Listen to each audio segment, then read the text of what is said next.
माघ मास का महात्म 11वां अध्याय। यमदूत कहने लगा कि हे वैश्य, मनुष्य को सदैव शालिग्राम की शिला में तथा वज्र या कीट गोमती चक्र में भगवान वासुदेव का पूजन करना चाहिए। जो मनुष्य सब पापों का नाश करने वाले, सब पुण्यों को देने वाले तथा मुक्ति प्रदान करने वाले भगवान विष्णु का इसमें निवास होता है। जो मनुष्य शालिग्राम की शिला या हरि चक्र में पूजन करता है वह अनेक मंत्रों का फल प्राप्त कर लेता है। जो फल देवताओं को निर्गुण ब्रह्मा की उपासना में मिलता है, वही फल मनुष्य को भगवान शालिग्राम का पूजन करने से यमलोक को नहीं देखने देता। भगवान को लक्ष्मी जी के पास अथवा वैकुंठ में इतना आनंद नहीं आता जितना शालिग्राम की शिला या चक्र में निवास करने में आता है। स्वर्ण कमल युक्त करोड़ों शिवलिंग के पूजन से इतना फल नहीं मिलता जितना एक दिन शालिग्राम के पूजन से मिलता है। भक्ति पूर्वक शालिग्राम का पूजन करने से विष्णु लोक में वास करके मनुष्य चक्रवर्ती होता है। काम, क्रोध, लोभ, मोह, अहंकार से युक्त होकर भी मनुष्य शालिग्राम का पूजन करने से वैकुंठ में प्रवेश करता है। जो सदैव शालिग्राम का पूजन करते हैं वह प्रलय काल तक स्वर्ग में वास करते हैं। जो दीक्षा, नियम और मंत्रों से चक्र में बलि देता है वह निश्चय करके विष्णु लोक को प्राप्त होता है। जो शालिग्राम के जल से अपने शरीर का अभिषेक करता है वह मानो संपूर्ण तीर्थों में स्नान करता है।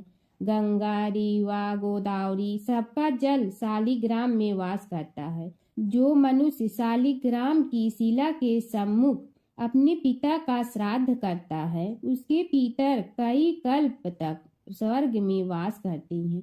जो लोग नित्य शालिग्राम की शिला का जल पीते हैं उनके हजारों बार पंचगव्य पीने से क्या क्या प्रयोजन। यदि शालिग्राम की शिला का जल पिए जाए तो सहस्त्रों तीर्थ करने से क्या लाभ। जहाँ पर शालिग्राम है वह स्थान तीर्थ स्थान के समान ही है। वहाँ पर किए गए संपूर्ण दान, होम करोड़ों गुना फल को प्राप्त होता है। जो एक बूंद भी शालिग्राम का जल पीता है वह माता के स्तनों का दुग्ध पान नहीं करता अर्थात गर्भाशय में नहीं आता। शालिग्राम शिला में जो कीड़े मकोड़े एक कोस के अंतर पर मरते हैं वह भी वैकुंठ को प्राप्त होते हैं। जो फल वन में तप करने से प्राप्त होता है वही फल भगवान को सदैव स्मरण करने से प्राप्त होता है। मोह बस अनेक प्रकार के घोर पाप करने वाला मनुष्य भी भगवान को प्रणाम करने से नरक में नहीं जाता। संसार में जितने तीर्थ और पुण्य स्थान हैं भगवान के केवल नाम मात्र के कारण से प्राप्त होते हैं। मर बसेरे की कहानी। किसी गांव में एक भाट व एक जाट रहता था। दोनों में घनिष्ठ मित्रता थी। एक बार जाट अपनी बहन के घर जाने को तैयार हुआ तो भाट अपनी ससुराल जाने को तैयार हुआ। दोनों साथ चल पड़े तो रास्ते में रुककर एक कुएं की मुंडेर पर बैठ गए। जाट ने भाट से कहा कि नगर बसेरा कर लेते हैं। इस पर भाट बोला कि तू ही नगर बसेरा कर ले, मैं तो अपनी ससुराल जा रहा हूँ, वहाँ खूब खातिर होगी मेरी, तू कर ले नगर बसेरा। जाट वहीं कुएं के पास बैठ पानी की घंटी और चावल का दाना लेकर नगर बसेरा करने लगा। नगर बसेरा करने के साथ जाट कहने लगा कि नगर बसेरा जो करे सो मल धोवे पाँव, ताता माड़ा तापसी देगी मेरी माँ, माँ देगी मावशी तेगी द्वारका का वास, मीठा मीठा घास वृंदावन का वास, 5 कुल्ठी छठी रास, मेरी जीवड़ो श्री कृष्ण के पास, डालू पानी हो जाएगी झट से निकल जाए मेरा जी। यह सब कर कर के वह जाट बहन के पास चल पड़ा। जाट की बहन ने भाई के आने पर उसकी खातिर की। खीबूरा के साथ भाई को जिमाया। दोनों ने बैठकर ढेर सारी बातें की। इधर भाट अपने ससुराल पहुंचा तो वहां आग लगी हुई थी। आग बुझाने वह भी लग गया, जिसमें हाथ मुंह भी काले हो गए और खुद भी थोड़ा सुलझ गया। ना रोटी ना पानी के लिए ही किसी ने पूछा। एक पड़ोसन आई तो उसने भाट की सास को कहा कि जमाई आया है, जरा उस आओ भगत कर लो। बुढ़िया बोली कि सब कुछ तो जल गया है, अब कहाँ से आओ भगत करूं। तब पड़ोसन ने ही भाट को एक रोटी के साथ छाछ दी। उसने वही खाकर गुजारा किया। शाम को दोनों फिर घर की ओर चल पड़े और रास्ते में मिल गए और एक दूसरे का हाल पूछा। भाट बोला कि मेरी ससुराल में तो आग लगी हुई थी, आग बुझाते मैं खुद काला हो गया हूँ, ना रोटी मिली ना पानी। जाट बोला कि मेरी तो बहुत खातिर हुई। फिर बोला कि मैंने कहा था ना कि नगर बसेरा कर ले, अब कर ले, लेकिन भाट ने फिर मना कर दिया। कहने लगा कि चाहे रोटी दे या न दे, तेरी तो माँ है, दही चूरमा का पेड़ा धरा पाएगा। भाट ने फिर नगर बसेरा नहीं किया, जाट ने कर लिया। नगर बसेरा जो करे सो मल धोए पाँव, ताता माड़ा तापसी देगी मेरी माँ। माँ देगी मावशी देगी द्वारका का वास, मीठा मीठा घास वृंदावन का वास। 5 कुल्ठी छठी रास, मेरा जी बड़ो श्री कृष्ण के पास। डालू पानी हो जाए घी, झट से निकल जाए मेरा जी। करके वह चल पड़ा। घर पहुँचते ही जाट की मावशी ने बहुत लाड प्यार किया। उधर भाट घर गया तो उसकी भैंस खो गई थी। बाप एक लाठी रखे तो दूसरी उठाए और कहने लगा कि ससुराल गया तो आग लगा दी, अब यहाँ आया तो भैंस खो दी। बाप ने कहा कि पहले भैंस लेकर आ, तभी रोटी पानी मिलेगा। सारा दिन भाट भैंस ढूंढता रहा, लेकिन उसे भैंस नहीं मिली। जाट और भाट की मुलाकात फिर से बाजार में हो गई। जाट ने भाट के हाल चाल पूछे तो भाट बोला कि आते ही भैंस खो गई, बस उसी दिन से भैंस ढूंढ रहा हूँ। रोटियां का तो पूछो ही मत। जाट ने कहा कि मैंने तो पहले ही कहा था कि नगर बसेरा कर ले। जाट की बात सुनकर भाट बोला कि तेरे नगर बसेरे में इतनी ताकत है तो चल अब कर लेते हैं। दोनों ने बैठकर नगर बसेरा किया। नगर बसेरा जो करे सो मल धोवे पाँव, ताता माड़ा तापसी देगी मेरी माँ। माँ देगी मावसी देगी द्वारका का वास, मीठा मीठा घास वृंदावन का वास। 5 कुल्ठी छठी रास, मेरा जीवड़ो श्री कृष्ण के पास। डालू पानी हो जाए घी, झट से निकल जाए मेरा जी। दोनों के नगर बसेरा करने पर भाट जैसे ही आगे बढ़ा तो उसकी खोई भैंस मिल गई, जिसे लेकर घर पहुंचा। घर पहुंचते ही माँ ने कहा कि लड़के को आते ही घर से निकाल दिया, सारे दिन से ये भूखा प्यासा भटक रहा है। यह कहकर उसकी माँ ने उसको खूब खिलाया पिलाया। इस घटना के बाद सारे नगर में ढिंढोरा पिटवा गया कि कब कोई अपने पीहर या सास से आते जाते नगर बसेरा करें। जैसे भाट को नगर बसेरा करने का फल मिला, वैसे ही हर किसी को मिले। सीता की कथा। यह कहानी सीता माता कहती थी और श्री राम इसे सुना करते थे। एक दिन श्री राम भगवान को किसी काम के लिए बाहर जाना पड़ा तो सीता माता कहने लगी कि भगवान, मेरा तो 12 वर्ष का नित्य नियम है, अब आप बाहर जाएंगे तो मैं अपनी कहानी किसे सुनाऊंगी। श्री राम ने कहा कि तुम कुएं की पाल पर जाकर बैठ जाना और वहाँ जो औरतें पानी भरने आएंगी उन्हें अपनी कहानी सुना देना। सीता माता कुएं की पाल पर जाकर बैठ जाती हैं। एक स्त्री आई, उसने रेशम की जड़ी की साड़ी पहन रखी थी और सोने का घड़ा ले रखा था। सीता माता उसे देख कहती हैं कि बहन, मेरा 12 वर्ष का नित्य नेम सुन लो। पर वह स्त्री बोली कि मैं तुम्हारा नितनेम सुनूंगी तो मुझे घर जाने में देरी हो जाएगी और मेरी सास मुझसे लड़ेंगी। उसने कहानी नहीं सुनी और चली गई। उसकी रेशम जड़ी की साड़ी फट गई। सोने का घड़ा मिट्टी के घड़े में बदल गया। सास ने देखा तो पूछा कि ये किसका दोष अपने सिर लेकर आ गई है। बहू ने कहा कि कुएं पर एक औरत बैठी थी। उसने कहानी सुनने के लिए कहा, लेकिन मैंने सुनी नहीं, जिसका यह फल मिला है। बहू की बात सुनकर अगले दिन वही साड़ी और घड़ा लेकर सास कुएं की पाल पर गई। सास को वहीं माता सीता बैठी मिली तो माता सीता ने कहा कि बहन मेरी कहानी सुन लीजिए। सास बोली कि एक बार छोड़, मैं तो 4 बार कहानी सुन लूंगी। राम आए लक्ष्मण आए देश के पुजारी आए, नित नेम का नेम लाए आओ राम बैठो राम। तपी रसोई जियो राम, माखन मिश्री खाओ राम। दूध बतासा पियो राम, सूत के पलका मोठो राम। साल दुसाला पोठो राम, साल दुसाला ओढ़ो राम। जब बोलो जब राम ही राम, राम संवारे सबके काम। खाली घर भंडार भरेंगे, सबका बेड़ा पार करेंगे। श्री राम जय राम जय जय राम। सास बोली कि बहन कहानी तो बहुत अच्छी लगी।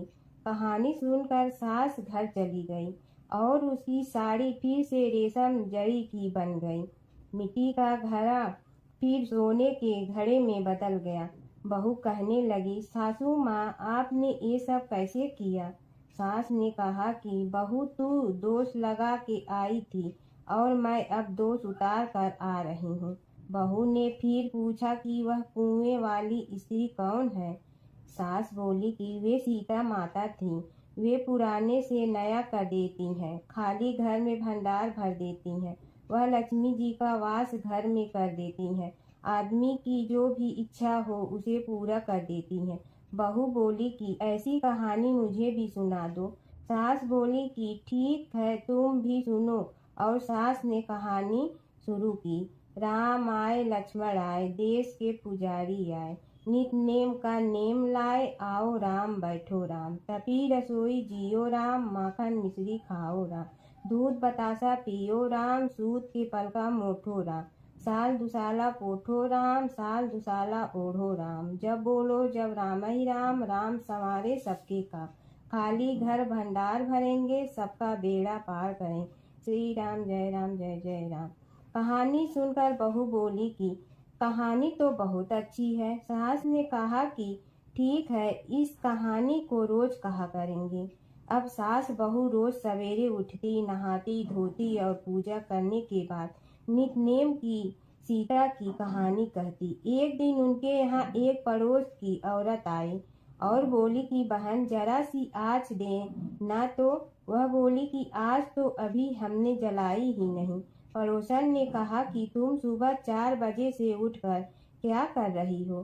फिर उन्होंने कहा कि सुबह उठकर हम पूजा करते हैं, फिर सीता माता की नितनेम की कहानी कहते हैं।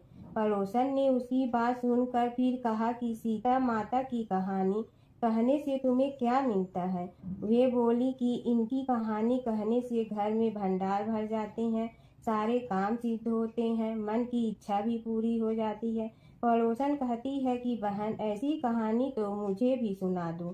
फिर वह बोली कि ठीक है तुम भी यह कहानी सुन लो। राम आए लक्ष्मण आए देश के पुजारी आए, नित नेम का नेम लाए आओ राम बैठो राम। सारी कहानी सुनने के बाद पड़ोसन कहने लगी, बहन कहानी तो मुझे बहुत अच्छी लगी। अब वह पड़ोसन भी नित नेम सीता माता की कहानी कहने लगी। कहानी कहने से सीता माता ने पड़ोसन के भी भंडार भर दिए। अब तो पूरे मोहल्ले में नित नेम की कथा चल पड़ी। हर किसी की मनोकामना पूरी होने लगी। हे सीता माता, जैसे आपने उनके भंडार भरे वैसे ही आप हमारे भी भंडार भरना, सबकी भरना, कहानी सुनने वाले के भी और कहानी कहने वाले के भी। एक बूढ़ा ब्राह्मण था। वह रोज पीपल को जल से सींचता था। पीपल में से रोज एक लड़की निकलती और कहती, पिताजी मैं आपके साथ जाऊंगी। यह सुनते सुनते बूढ़ा दिन ब दिन कमजोर होने लगा। तो बुढ़िया ने पूछा कि क्या बात है। बूढ़ा बोला कि पीपल से एक लड़की निकलती है और कहती है कि वह भी मेरे साथ चलेगी। बुढ़िया बोली कि कल ले आना उस लड़की को, जहाँ 6 लड़कियां पहले से ही हमारे घर में है, वहाँ 7वीं लड़की और सही। अगले दिन बूढ़ा उस लड़की को घर ले आया। घर लाने के बाद बूढ़ा ब्राह्मण आटा मांगने गया तो उसने पहले दिनों की अपेक्षा आज ज्यादा आटा मिला था। जब बुढ़िया वह आटा छानने लगी तो लड़की ने कहा कि लाओ माँ, मैं छान देती हूँ। जब वह आटा छानने बैठी तो परात भर गई। उसके बाद माँ खाना बनाने जाने लगी तो लड़की बोली कि आज रसोई मैं बनाऊंगी। तो बुढ़िया बोली कि ना, तेरे हाथ जल जाएंगे। लेकिन लड़की नहीं मानी। वह रसोई में खाना बनाने गई तो उसने तरह तरह के 36 व्यंजन बना डाले और आज सभी ने भरपेट खाना खाया। इससे पहले वह आधा पेट भूखा ही रहते थे। रात हुई तो बुढ़िया का भाई आया और कहने लगा कि दीदी, मैं तो खाना खाऊंगा। बुढ़िया परेशान हो गई कि अब खाना कहाँ से लाऊंगी। लड़की ने पूछा कि क्या बात है माँ। उसने कहा कि तेरा मामा आया है और रोटी खाएगा, लेकिन रोटी तो सबने खा ली है, अब उसके लिए कहाँ से लाऊंगी। लड़की बोली कि तू चिंता मत कर माँ, मैं बना दूंगी। और वह रसोई में गई और मामा के लिए 36 व्यंजन बना दी। मामा ने भरपेट खाया और कहा भी कि ऐसा खाना इससे पहले उसने कभी नहीं खाया है। बुढ़िया ने कहा कि भाई, तेरी बावनी भाजी है, उसी ने बनाया है। शाम हुई तो लड़की बोली कि माँ, चौका लगा के चौके का दिया जला देना, कोठे में मैं सोऊंगी। बुढ़िया बोली कि ना बेटी, तू डर जाएगी। लेकिन वह बोली कि ना माँ, मैं नहीं डरूंगी, मैं अंदर कोठे में ही सोऊंगी। वह कोठे में ही जाकर सो गई। आधी रात को लड़की उठी और चारों ओर आंख मारी तो धन ही धन हो गया। वह बाहर जाने लगी तो एक बूढ़ा ब्राह्मण सो रहा था। उसने देखा तो कहा कि बेटी, तू कहाँ चली। लड़की बोली कि मैं तो दरिद्रता दूर करने आई थी, अगर तुम्हें दूर करवानी है तो करवा लो। उसने बूढ़े के घर में भी आँख से देखा तो चारों ओर धन ही धन हो गया। सुबह सवेरे सब उठे तो लड़की को ना पाकर उसे ढूंढने लगे कि पावनी बेटी कहाँ चली गई। बूढ़ा ब्राह्मण बोला कि वह तो लक्ष्मी माता थी, जो तुम्हारे साथ मेरी दरिद्रता भी दूर कर गई। हे लक्ष्मी माता, जैसे आपने उनकी दरिद्रता दूर की, वैसे ही सबकी करना। और जमुना की कहानी। प्राचीन समय में एक गांव था जिसमें 2 बहनें रहा करती थी। एक बहन का नाम गंगा था तो दूसरी बहन का नाम जमुना था। एक बार दोनों बहनें एक साहूकार के खेत से गुजर रही थी तो जमुना ने 13 दाने जौ के तोड़ लिए, जिसे देख गंगा बोली कि तुझे तो ग्रहण लग गया, तूने चोरी की है। इस पर जमुना बोली कि अब मेरा ग्रहण कैसे धुलेगा। गंगा ने कहा कि तुझे 12 साल तक साहूकार के यहाँ नौकरी करनी पड़ेगी, तभी तेरा पाप धुलेगा और ग्रहण से मुक्ति मिलेगी। जमुना साहूकार के यहाँ नौकरी के लिए जाती है और अपने लिए काम मांगती है। साहूकार उसे काम पर रख लेता है, लेकिन काम करने से पहले जमुना उसे कहती है कि मैं सारे काम करूंगी, लेकिन 4 काम नहीं करूंगी। जूठे बर्तन नहीं मांजूंगी, झाड़ू नहीं लगाऊंगी, बिस्तर नहीं बिछाऊंगी और दिया नहीं जलाऊंगी। 12 साल के बाद कुंभ का मेला लगा तो साहूकारनी भी कुंभ नहाने जाने लगी। जमुना ने उसे जाते देख कहा कि कुंभ के मेले में मेरी बहन गंगा मिलेगी तो उसे यह सोने का टक्का दे देना, इससे वह अपने हाथों में सुंदर चूड़ियां पहन लेगी। साहूकारनी ने कुंभ के मेले में गंगा को वह सोने का टका दे दिया। गंगा ने उनसे वह टका लेते हुए कहा कि मेरी बहन को कहना कि उसके 12 वर्ष पूरे हो गए हैं, अब वह वहां वापिस आ जा। साहूकार व साहूकारनी वापिस घर आए तब जमुना मटके में पानी भर रही थी। दोनों जमुना से बोले कि हमने सोने का वह टका तेरी बहन गंगा को दे दिया था और उसने कहा है कि तेरे 12 वर्ष पूरे हो गए हैं, इसलिए अब तुम वापिस जाओ। यह समाचार सुनते ही जमुना सहस्त्र धारा में बदल गई और बहने लगी। जमुना जी का यह रूप देखकर साहूकार और साहूकारनी परेशान हो गई थी। हमारे घर में जमुना माता ने काम किया, हमें तो अब ग्रहण लग गया है, हम यह ग्रहण कैसे उतारेंगे। जमुना भागकर गंगा माता के पास चली गई। गंगा ने जमुना से पूछा कि तुम साहूकार साहूकारनी से कुछ कहकर आई हो या ऐसे ही बिना बताए आ गई। तब जमुना बोली कि मैं तो कुछ भी बताकर नहीं आई हूँ। गंगा ने कहा कि जा उन्हें धीरज दे आ, नहीं तो उन्हें जीवन भर असंतोष ही रहेगा। गंगा के कहने पर जमुना माता ने साहूकार साहूकारनी को सपने में दर्शन दिए और कहा कि तुम दोनों उल्टे माथे क्यों पड़े हो, जाओ उठकर खाओ पियो। तब दोनों बोले कि हम कैसे उठें, हमें तो ग्रहण लगा है, क्योंकि हमने उल्टे सीधे और पता नहीं कितने नीच कार्य आपसे कराए हैं। तब जमुना जी बोली कि तुम्हें ग्रहण नहीं लगा है, ग्रहण तो मुझे लगा था कि मैंने तुम्हारे खेत से 13 दाने जौ के चुराए थे। मैं तो अपना ग्रहण उतारने तुम्हारे घर आई थी। मेरा ग्रहण तुम्हारे घर में 12 वर्ष तक रहने से उतर गया है और मेरी मुक्ति हो गई है। जमुना जी ने कहा कि तुम्हें कोई ग्रहण नहीं लगा है, उल्टे मेरे 12 वर्ष तक यहाँ रहने से तुम्हारी भी मुक्ति हो गई है। यह कहकर जमुना जी स्वप्न से चली गई। दोनों उठकर देखते हैं कि उनके घर में पहले से भी अधिक धन हो गया है। हे जमुना माता, जैसे आपने साहूकार व साहूकारनी की मुक्ति कराई, वैसे ही आप अपने सभी भक्तों की करना। जय जगदीश हरे स्वामी, जय जगदीश हरे। भक्त जनों के संकट क्षण में दूर करे, ओम जय जगदीश हरे। जो ध्यावे फल पावे, दुख बिन दे मन का, सुख संपत्ति घर आवे, कष्ट मिटे तन का, ओम जय जगदीश हरे। मात पिता तुम मेरे, शरण कहूँ किसकी, तुम विनय और न दूजा, आस करूँ जिसकी, ओम जय जगदीश हरे।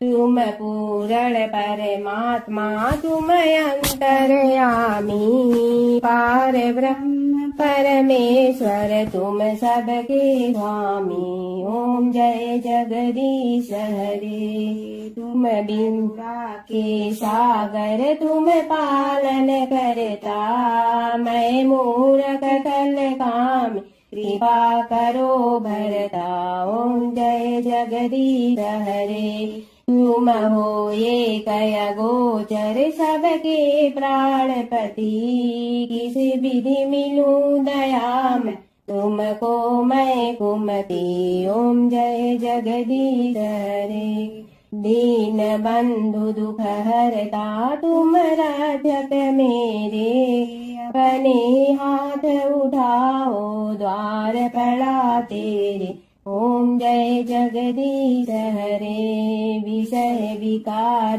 मिटा, पाप हरो देवा, श्रद्धा भक्ति बढ़ाओ, संतन की सेवा, ओम जय जगदीश हरे। तन मन धन सब तेरा, स्वामी सब कुछ है तेरा, तेरा तुझको अर्पण क्या लागे मेरा, ओम जय जगदीश हरे। जय जगदीश हरे स्वामी, जय जगदीश हरे। भक्त जनों के संकट क्षण में दूर करे, ओम जय जगदीश हरे स्वामी, जय जगदीश हरे।